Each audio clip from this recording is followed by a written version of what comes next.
বিরোধী নেতৃবৃন্দ যারা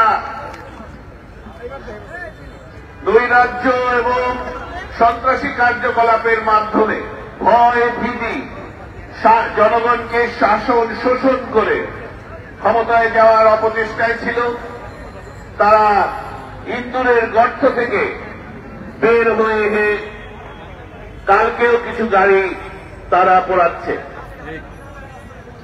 তাদের কৌশল সেই পাকিস্তানি আমলের কৌশলের মতোই, পরাজিত শত্রুদের কৌশল এরকম গোপনীয় কৌশলই হয়ে থাকে।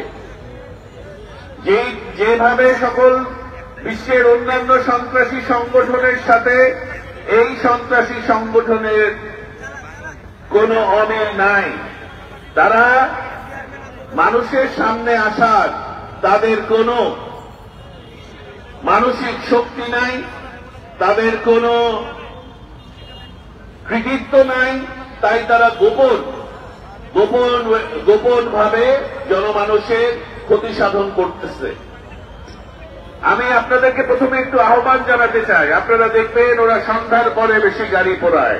যখন আমাদের ছেলেপেলেরা সারাদিন রাজপথে থেকে ঘরে ফেরে, তখন তারা এই ধ্বংসাত্মক কার্যকলাপে লিপ্ত হয়। প্রধানমন্ত্রী আজকেও নরসিংদীতে বিভিন্ন প্রকল্প উদ্বোধন করছেন, কালকেও করবে, পরশু দিনেও করছেন।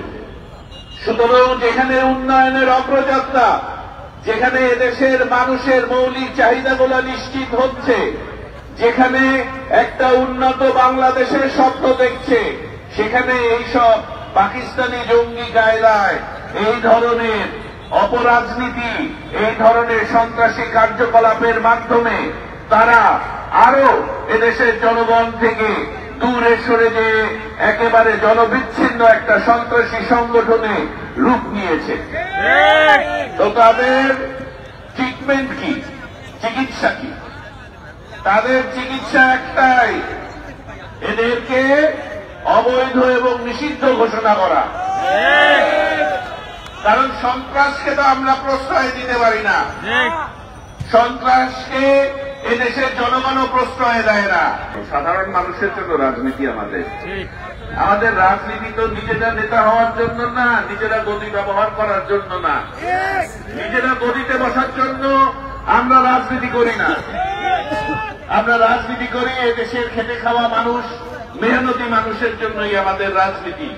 আর ওরা করে সন্ত্রাসীদের জন্য, মানি লন্ডারিং যারা করে, স্মাগলিং যারা করে, অভিজাত শ্রেণী, এলিট শ্রেণীর জন্য ওরা রাজনীতি করে। সেই জন্য জনগণের উপর হাত দিতে পারে। জনগণের জন্য রাজনীতি যেখানে, সেখানে জনগণকে কিভাবে এইভাবে নিষ্পেষিত করে। তারা এমন শক্তি নিয়ে রাজনীতি করে যারা বাংলাদেশের ধ্যান ধারণা চিন্তা, বাংলাদেশের কনসেপ্টে বিশ্বাস করে না। বাংলাদেশ যে একটা দেশ হিসাবে স্বীকৃতি পেয়েছে এবং উন্নতির দিকে ধাবিত হচ্ছে, এই উন্নয়ন তারা পছন্দ করে না। বাংলাদেশ আজকে যে সারা বিশ্বে মর্যাদা পাচ্ছে, একটা মর্যাদাশীল, একটা আত্মনির্ভরশীল উন্নত দেশ হিসাবে আবির্ভূত হচ্ছে, এই উন্নতি তারা পছন্দ করে না।